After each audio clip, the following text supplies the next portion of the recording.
Burning politics. నిత్యం ఖద్దర్ నేతల dialogue వాడుతూ రణరంగాన్ని తలపించే తెలుగు నేల రాజకీయం రసకందాయంగా మారింది. సై అంటే సైని రేంజ్ లో సాగుతున్న పొలిటికల్ దంగల్పై ఒలుక్కేద్దాం. తెలంగాణలో పేపర్ లీక్స్ వ్యవహారం కలకలం రేపుతుంది. అందులో బండి సంజయ్ అరెస్టుపై లీగల్ గా పెద్ద యుద్ధమే నడిచింది. అంతకంటే ఎక్కువగానే పార్టీలు కూడా దీన్ని రాజకీయంగా బాగానే వాడుకుంటున్నాయి. కారు సర్కార్ కావాలనే గేమ్ ఆడుతుందని బీజేపీ లీడర్లు దుమ్మెత్తిపోస్తున్నారు. పిల్లల జీవితాలతో ఆడుకుంటున్న పార్టీకి తగిన శాస్తే జరిగిందని బీఆర్ఎస్ నేతలు రియాక్ట్ అవుతున్నారు. రెండు పార్టీల మధ్య మొదలైన యుద్ధంలోకి ఎంట్రీ ఇచ్చిన కాంగ్రెస్ మాత్రం ఇదంతా అండర్స్టాండింగ్ పాలిటిక్స్ లో భాగంగా బీఆర్ఎస్ బీజేపీ ఆడుతున్న డ్రామానే అంటుంది. మొత్తానికి బండి అరెస్టు తర్వాత పార్టీల మధ్య మైలేజ్ గేమ్ నువ్వా నేనా అన్నట్టు సాగుతుంది.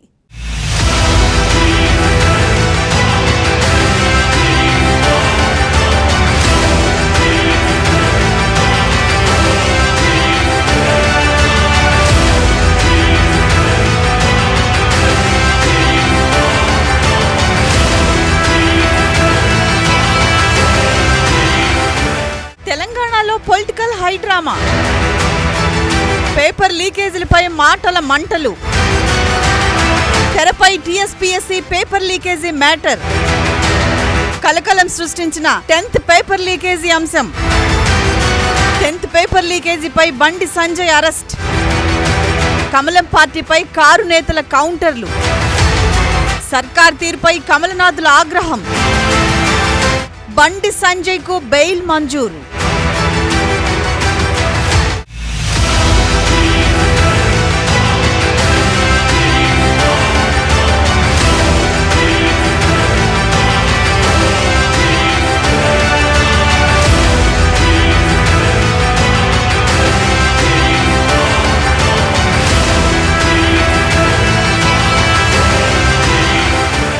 ఎన్నికలకు దాదాపుగా 7 నెలల కాలం ఉంది. అయినప్పటికీ తెలంగాణలో ఎన్నికల వాతావరణం ఉన్నట్టు రాజకీయం కొనసాగుతుంది. ఏ ముగ్గురు ఒకచోట కలిసినా పేపర్ లీకేజీ గురించి చర్చ జరుగుతోంది. ఇక రాజకీయ పార్టీలైతే పరస్పరం ఆరోపణలు చేసుకోవటం కాదు, ఏకంగా కత్తులు దూసుకుంటున్నారు. ప్రత్యక్ష యుద్ధంలో దిగకున్న సోషల్ మీడియాలో యుద్ధం మాత్రం మహాభారతాన్ని మించిపోతుంది. Telangana state public service commission లో ప్రశ్నాపత్రం లీక్ అయిన దగ్గర నుంచి తెలంగాణలో వాతావరణం ఒక్కసారిగా మారిపోయింది.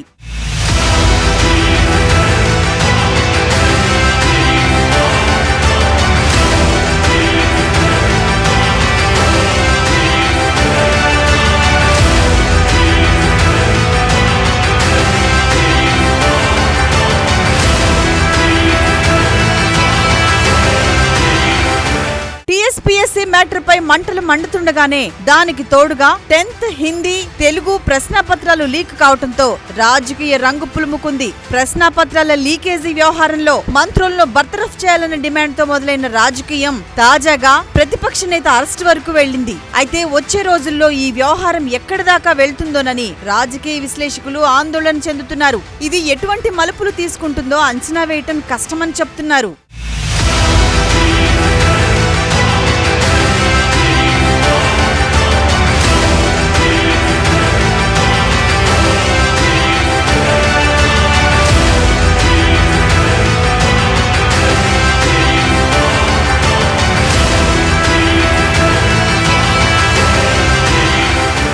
Telangana state public service commission ప్రశ్నాపత్రాల లీకేజీ అంశం తెలంగాణలో రాజకీయంగా పెనుదుమారం రేగింది. లక్షల మందికి సంబంధించిన అంశం కావడంతో అన్ని రాజకీయ పార్టీలు తీవ్రంగా స్పందించాయి. మంత్రి కేటీఆర్ ను బర్తరఫ్ చేయాలని లేదా ఆయన రాజీనామా చేయాలనే డిమాండ్ ను ప్రతిపక్షాలు తెరపైకి తీసుకొచ్చాయి. ముఖ్యంగా బీజేపీ నాయకులు బీఆర్ఎస్ పై ఘాటైన మాటలతో యుద్ధానికి దిగారు. రాష్ట్ర వ్యాప్తంగా పలు ఆందోళన కార్యక్రమాలు చేపట్టారు. సిట్టింగ్ జడ్జితో విచారణ జరపాలని పట్టుబట్టారు.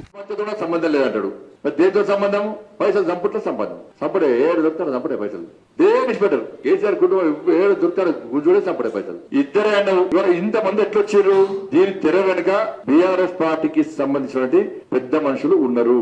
వాళ్ళని కాపాడుకోవడం కోసము దీన్ని తొందర ఎవరో చిన్న చిన్న అరెస్ట్ చేసి మొత్తం కేసు క్లోజ్ అని చేసే ప్రయత్నం చేస్తున్నారు. మళ్ళా నువ్వు నోటీస్ ఇస్తే వాళ్ళను మళ్ళీ వాళ్ళ ఆధ్వర్యంలో మళ్ళీ ఎగ్జామ్ సెంటర్ కండక్ట్ చేస్తున్నావు. నువ్వు నోటీస్ ఇచ్చిన వాడు వాళ్ళు నోటీస్ అనుమానం నోటీస్ ఇచ్చినావు. విచారణ పూర్తి కాకముందే నువ్వు వాళ్ళ దొంగ చేతి తాళేసినట్టు వాళ్ళ ఆధ్వర్యంలోనే నువ్వు ఎట్లా ఎగ్జామ్స్ నిర్వహిస్తావు?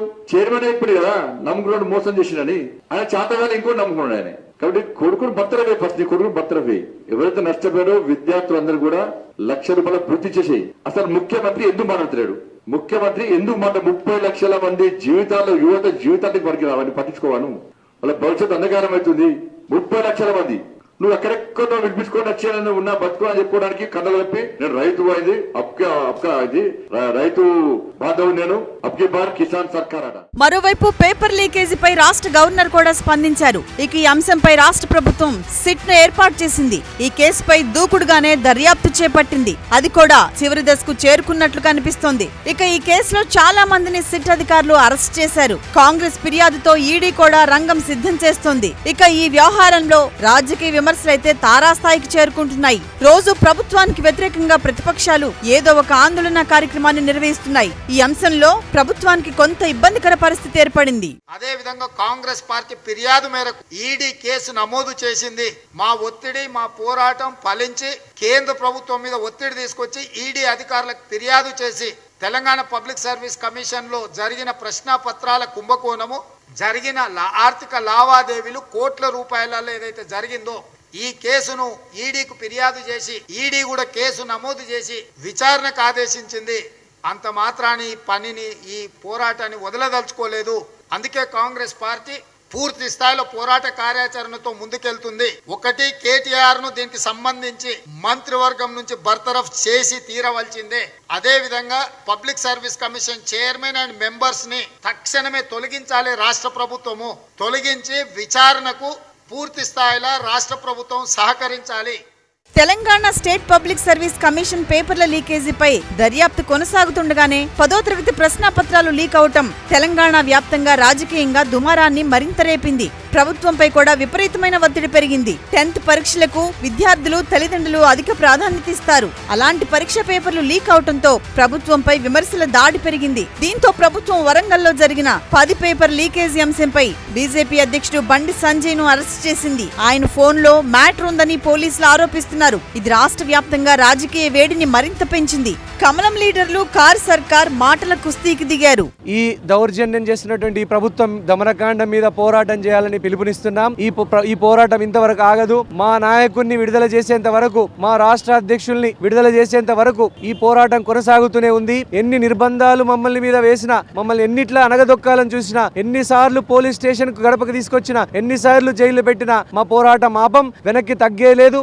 ఎట్టి పరిస్థితుల్లో మా అధ్యక్షుని తక్షణం విడుదల చేయాలని డిమాండ్ చేస్తున్నాం. పోలీసు దౌర్జన్యాలని, పోలీసు పవర్ ని వాడి, పోలీసు శక్తిని వాడి ప్రశ్నించే గొంతుల్ని అనగదొక్కాలని సంకుచిత బుద్ధితో మా మీద దౌర్జన్యానికి, దాష్టీకాలకి పాల్పడుతున్నటువంటి ప్రభుత్వాన్ని ఎక్కడికక్కడ అడ్డుకోండి. The attitude of the government is, in one line I can say, it is very irresponsible. బాధ్యత గల ఒక ప్రభుత్వం 10వ తరగతి విద్యార్థుల విషయం లోపల సంయమనం పాటించి జరిగినటువంటి పొరపాటు ఏమన్నుంటే ఆ పొరపాటు గురించి మాట్లాడకుండా దీనికి మొత్తం రాజకీయం రంగు రుద్దాలని, దాంట్లో కొంతమంది పోలీసు ఉన్నతాధికారుల్ని పావులుగా వాడుకోవాలని, పావులుగా ఉన్నతాధికారుల్ని వాడుకుంటున్నారనే మాట ఎందుకు చెప్తా ఉన్నానంటే, హిందీ పేపర్ లీక్ అయింది అని అన్న రోజు గౌరవనీయులు వరంగల్ సిపి గారు పెట్టినటువంటి ప్రెస్ మీట్ ఎంత తేలికగా కనబడ్డది. ముద్దాయిలపు గురించి వారు ఎంత తేలికగా మాట్లాడినారు. అదేదో చిన్న కేసు అయిపోయింది అని మాట్లాడినటువంటి గౌరవ వరంగల్ సిపి గారు 24 గంటల తర్వాత మాట మార్చి సెక్షన్ 120B రాజద్రోహం, దేశద్రోహం, ఏదో కుట్ర జరిగింది, రాష్ట్ర ప్రభుత్వాన్ని మొత్తం అతలాకుతలం చేయాలనేటువంటి ఆలోచనతో చేసినారు అని ఇట్లాంటి పదాలన్నీ కూడా వాడడం అనేది నిజంగా దురదృష్టకరం. బండి సంజయ్ అరెస్టును నిరసిస్తూ భారతీయ జనతా పార్టీ నాయకులు ఆందోళనకు దిగారు. మరోవైపు అధికార పార్టీ నేతలు సైతం భారతీయ జనతా పార్టీపై తీవ్ర విమర్శలకు దిగారు. అటు కమలం, ఇటు కారు పార్టీల నాయకులు పరస్పరం విమర్శలు చేసుకున్నారు. దీంతో లీకేజీ వ్యవహారం పూర్తిగా రాజకీయ రంగు పులుముకున్నది. కాగా 10వ తరగతి వార్షిక పరీక్షలు మొదలైన తర్వాత వరుసగా పేపర్లు లీక్ అవుతున్నాయి. మొదటి రోజు తెలుగు, రెండవ రోజు హిందీ పేపర్లు లీక్ అయ్యాయి. గురువారం ఇంగ్లీష్ పరీక్ష మాత్రం ప్రశాంతంగా సాగింది. ఇక ఈ పరిణామాలతో విద్యార్థుల్లో ఆందోళన నెలకొంది.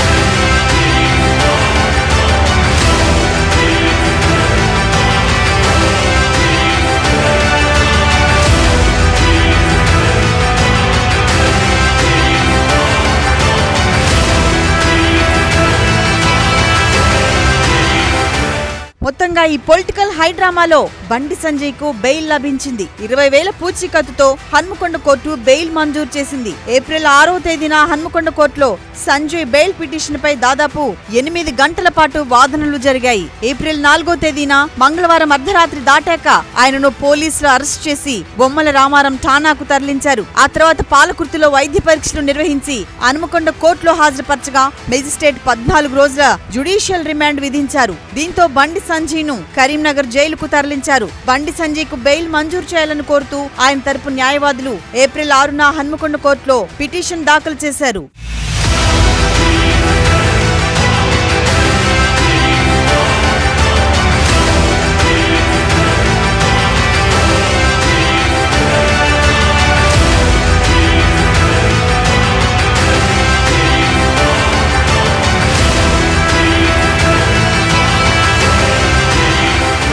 ప్రస్తుతానికైతే మీడియా అటెన్షన్ అంతా 10th పేపర్లపైనే ఉంది. ఈలోపు public service commission paper leak అంశాన్ని జనం మర్చిపోతారు. అదేవిధంగా బీఆర్ఎస్ పెద్దలు ఆలోచించారు. పేపర్ లీక్ అంశం రాజకీయంగా నలుగుతుంటే ఎన్నికల్లో తమకు దెబ్బ తప్పదని భావించిన కారు సర్కార్ బీజేపీని కూడా దోషిగా నిలబెట్టగలిగితే కనీసం కొంతమేర అందులో సక్సెస్ అయినా మంచిదే అన్నది బీఆర్ఎస్ ఆలోచనగా కనిపిస్తోంది. నిజానికి ఈ కేసు కోర్టులో నిలబడదని ప్రభుత్వ పెద్దలకు తెలుసు. కానీ ఎలాగోలా తాము బయటపడాలంటే ఇదే మార్గమని భావించినట్టు తెలుస్తోంది.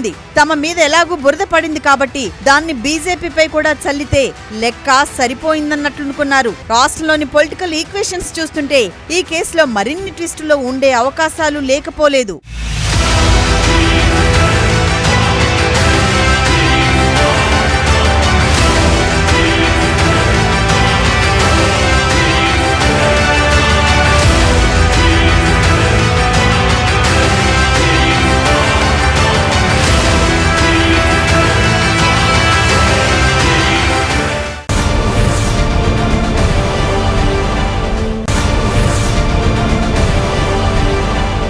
కమ్యూనిస్టు పార్టీలంటేనే పోరాటాలకు మారుపేరు. ప్రజా సమస్యల పరిష్కారంలో ముందుంటారని నానుడి ఉంది. కానీ అందుకు భిన్నంగా ప్రస్తుతం వారు వ్యవహరిస్తున్నారనే విమర్శలు గుప్పమంటున్నాయి. పేపర్ లీక్ ఘటన రాష్ట్రాన్ని కుదిపేస్తుంది. అయినా వారు నిరసనలు చేపట్టకపోవడం, నిరుద్యోగుల పక్షాన నిలవకపోవడం అందరిలోనూ సందేహాలకు దారితీస్తుంది. ఇక తెలంగాణలో తమ ఉనికిని కాపాడుకునేందుకు అధికార పార్టీకి వత్తాసు పలుకుతూ ప్రజా ప్రయోజనాలను పూర్తిగా పక్కన పెట్టేశారని బహిరంగంగానే వాదనలు వినిపిస్తున్నాయి. ఇంతకీ కమ్యూనిస్టులకు ఏమైంది?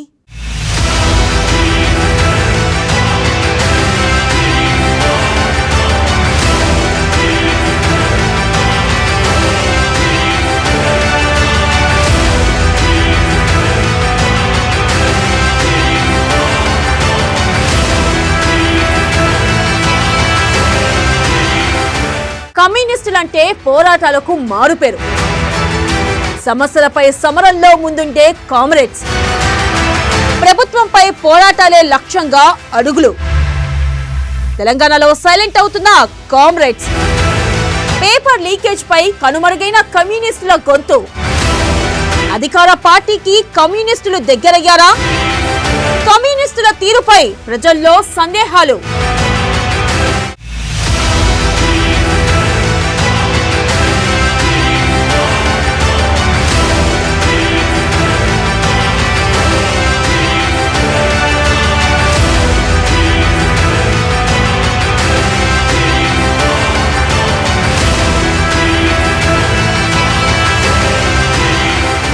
కమ్యూనిస్టులంటేనే పోరాట యోధులు. ఎక్కడ ఏ చిన్న సమస్య ఉన్నా వాలిపోతూ ఉంటారు. ఆ సమస్యకు పరిష్కారం దొరికే వరకు పోరాడుతూ ఉంటారు. కొన్ని సందర్భాల్లో ప్రజల్లో పెద్దగా చైతన్యం లేకపోయినా భవిష్యత్తును దృష్టిలో పెట్టుకుని ప్రజలను చైతన్యవంతులను చేసి పోరాటాలకు పురుగొలుపుతూ ఉంటారు. ఇక ప్రభుత్వాలపై పోరాటాలే ధ్యేయంగా కమ్యూనిస్టు పార్టీలు పనిచేస్తూ ఉంటాయి. కార్మికులు, రైతులు, విద్యార్థులు, నిరుద్యోగులు ఇలా ఎవరికి కష్టం వచ్చినా మొదట గుర్తొచ్చేది కమ్యూనిస్టులే. కానీ ఇప్పుడు కమ్యూనిస్టుల జాడ కనిపించడం లేదు.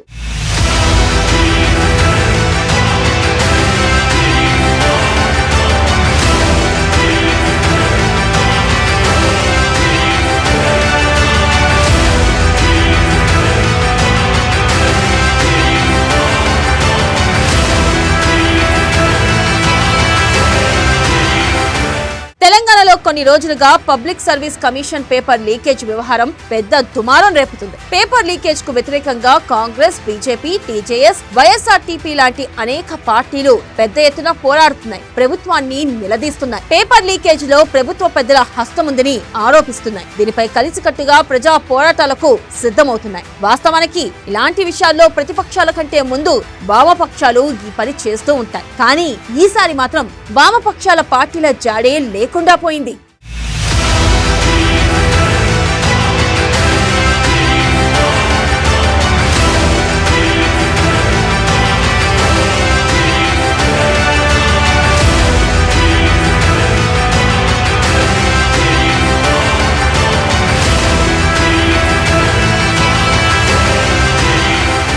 పేపర్ లీకేజీల వల్ల విద్యార్థులు తీవ్ర ఇబ్బందులు పడుతున్నారు. ఎన్ని పేపర్లు లీక్ అయ్యాయో కూడా తెలియని అయోమయ పరిస్థితి. విద్యార్థులంతా రోడ్లపైకి వచ్చి వాళ్ళ భవిష్యత్తు కోసం ఉద్యమిస్తున్నారు. విద్యార్థి ఉద్యమాలకు వామపక్షాలే పురుడు పోశాయి. కానీ ఇప్పుడు అలాంటి విద్యార్థులను కూడా పూర్తిగా విస్మరించారు కమ్యూనిస్టు పార్టీల నేతలు. ఎస్ఎఫ్ఐ, ఏఐఎస్ఎఫ్ లాంటి కమ్యూనిస్టుల పార్టీల అనుబంధ విద్యార్థి సంఘాలు ఇప్పుడు ఎలాంటి పాత్ర పోషిస్తున్నాయో చూస్తున్నా. పేపర్ లీక్ ఘటన రాష్ట్రాన్ని కుదిపేస్తున్నా నిరసనలు చేపట్టకపోవడం, నిరుద్యోగుల పక్షాన నిలవకపోవడం విమర్శలకు దారితీస్తుంది. ధరణి విద్యుత్ ఉద్యోగుల ఆందోళన, ఉద్యోగుల 317 జీవో, డబుల్ బెడ్రూమ్ ఇల్లు, ఇలా ప్రజా సమస్యలపై స్పందన కరువైంది. నాటి పోరాట పటిమ ఏమైందని పార్టీ కేడర్ చర్చించుకుంటున్నారు. కమ్యూనిస్టుల్లో వచ్చిన ఈ మార్పును చూసి సొంత పార్టీ నేతలే ఆశ్చర్యపోతున్నారు. ఇలాంటి వాళ్ళను కమ్యూనిస్టులు అనొచ్చా అని చీత్కరించుకుంటున్నారు.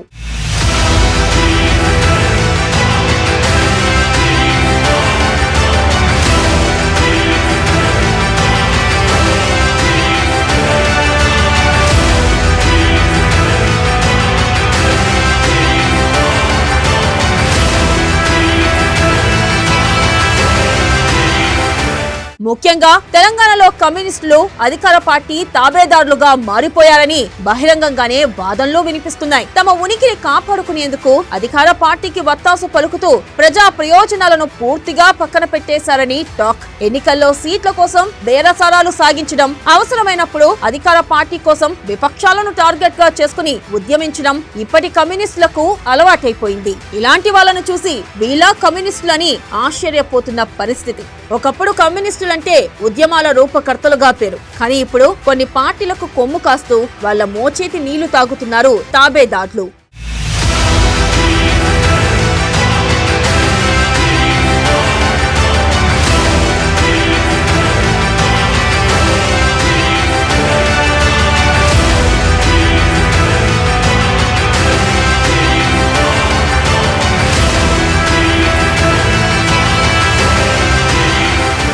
కొంతమంది పక్క చూపులు చూడడంతోనే పశ్చిమ బెంగాల్ లాంటి కమ్యూనిస్టుల కంచుకోటలు కూడా కనుమరుగైపోయాయి. ఇప్పుడు వామపక్షాల ఉనికే ప్రశ్నార్థకంగా మారింది. ఇప్పటికైనా మరొకరి కోసం కాకుండా తమ ఉనికి కోసం ప్రత్యామ్నాయ ఎజెండాతో పనిచేసినప్పుడే వామపక్షాలకు ప్రయోజనం ఉంటుంది. అసెంబ్లీ వేదికగా కేసీఆర్ ప్రకటించిన హామీలపైన మాట్లాడకపోవడంతో రెడ్ సైనికులు పార్టీ అధినాయకత్వం పైన గుర్రుగా ఉన్నారు. సిపిఐ సైతం అదే ధోరణి అవలంబిస్తుంది. నామ్కే వాస్తుగా ఏదో ప్రెస్ మీట్ లో మాత్రమే స్పందించి చేతులు దులుపుకుంటున్నారని బహిరంగంగానే విమర్శలు వస్తున్నాయి. ఇలాగే వ్యవహరిస్తే రాబోయే ఎన్నికల వరకు వామపక్ష పార్టీలకు ఉన్న కేడర్ సైతం దూరమయ్యే ప్రమాదం ఉందని రాజకీయ విశ్లేషకులు అభిప్రాయపడుతున్నారు.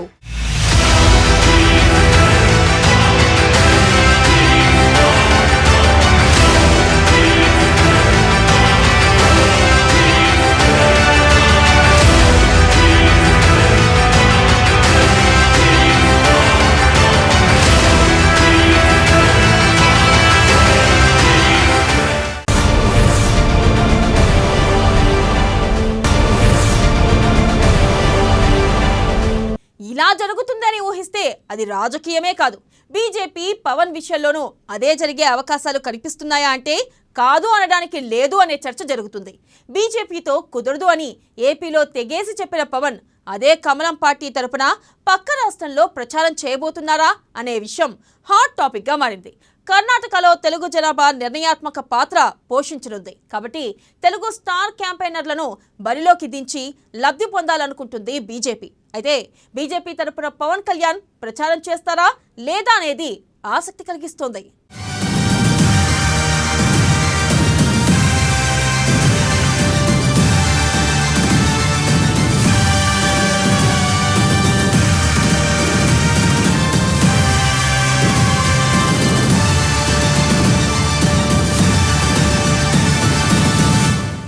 కర్ణాటకపై బీజేపీ ఫోకస్. గెలుపు కోసం తీవ్ర ప్రయత్నాలు. కన్నడ నాట కీలకమైన తెలుగు ఓటర్లు. అవన్నీ రంగంలోకి నిల్చనున్న బీజేపీ. ఢిల్లీలోనూ పవన్ ప్రచారంపై మంతనాలు. పవన్ ఏం చెప్తారనే అంశంపై ఉత్కంఠ. గతంలో బీజేపీకి పవన్ ప్రచారం.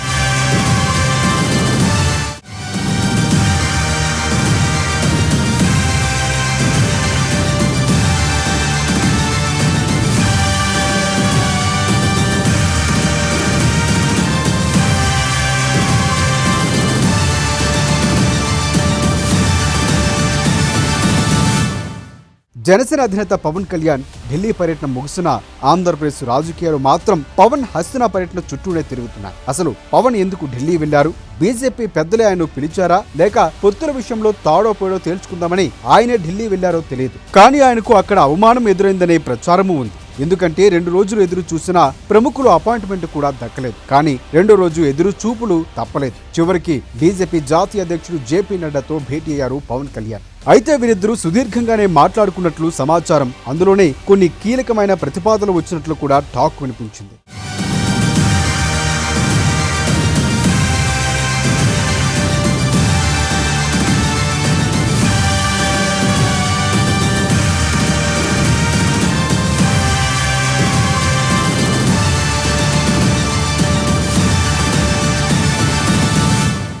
మొదట ఏపీ రాజకీయాలపై ఇద్దరు కాసేపు చర్చించుకున్న తర్వాత జేపీ నడ్డా ముందు టీడీపీతో పొత్తుల అంశంపై పవన్ వివరించినట్లు ప్రచారం జరుగుతుంది. అయితే పొత్తుల గురించి ఇప్పుడు వదిలేయాలని, సమయం వచ్చినప్పుడు వాటి గురించి మాట్లాడదామని నడ్డా చెప్పినట్లు టాక్. సో ఇప్పటికిప్పుడు టీడీపీతో పొత్తు పెట్టుకోవడం బీజేపీకి ఇష్టం లేదని తేలిపోయింది.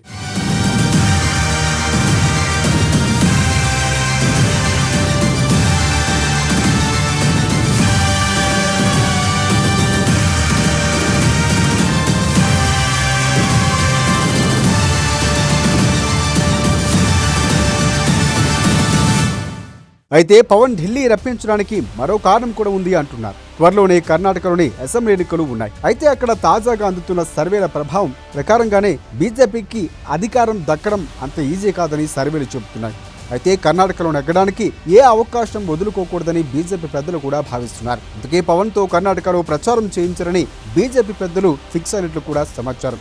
ఇప్పటికే ఆంధ్రప్రదేశ్లో జనసేన బీజేపీ పొత్తులు ఉన్నాయి. ఈ స్నేహంతోనే కర్ణాటకలో కూడా ప్రచారం చేయాలని రిక్వెస్ట్ చేసే ఛాన్స్ ఉన్నట్లు కూడా తెలుస్తోంది. ఢిల్లీకి పిలిపించి మాట్లాడింది ఇదేనా అని గుసగుసలు కూడా వినిపిస్తున్నాయి. ఉత్తర కర్ణాటకలో తెలుగు ప్రాబల్యం ఎక్కువ. ఇక బళ్ళారి నుంచి రాయచూరు, సింధనూరు, గంగావతి, దవనగిరి, గుల్బర్గా, బీదర్ వరకు ఏపీ తెలంగాణ సెటిలర్స్ కీలక ఓటర్లుగా మారారు.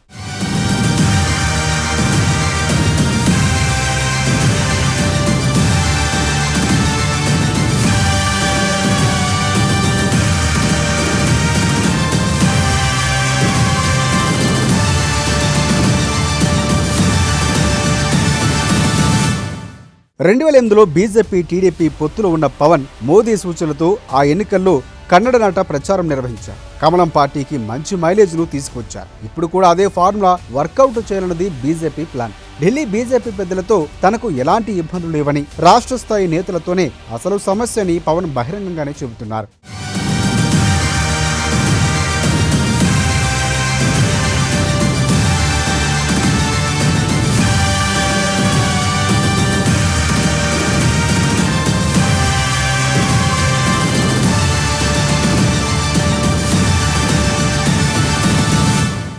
ముఖ్యంగా కర్ణాటకలోని ఏపీ తెలంగాణ సరిహద్దు జిల్లాలో తెలుగు వారికి సంఖ్య ఎక్కువగా ఉన్న నేపథ్యంలో ఇక వారిని తమ వైపు తిప్పుకోవడం కోసం ఎలా అనే దానిపై బీజేపీ నాయకత్వం ఫోకస్ చేస్తుంది.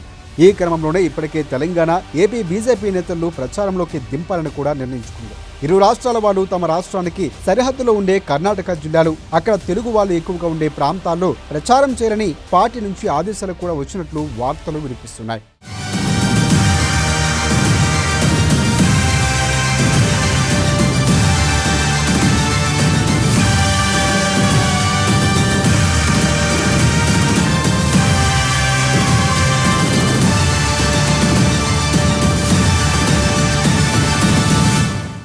ఇప్పుడు అదే ఢిల్లీ పెద్దలు సేనాని పిలిపించుకొని మరీ సూచనలు చేశారు. మరి దీనికి పవన్ అంగీకరిస్తారా, కన్నడాట ప్రచారంలో కాలు పెడతారా లేదా అన్నది కీలకంగా ఇప్పుడు మారింది. ఏపీలో బీజేపీకి పవన్ దూరంగా ఉంటున్నా ఇప్పటికే ఆ రెండు పార్టీలు పొత్తులోనే ఉన్నాయి. ఆ విషయం గుర్తుంచుకోవాలనేది మరికొందరి వాదన.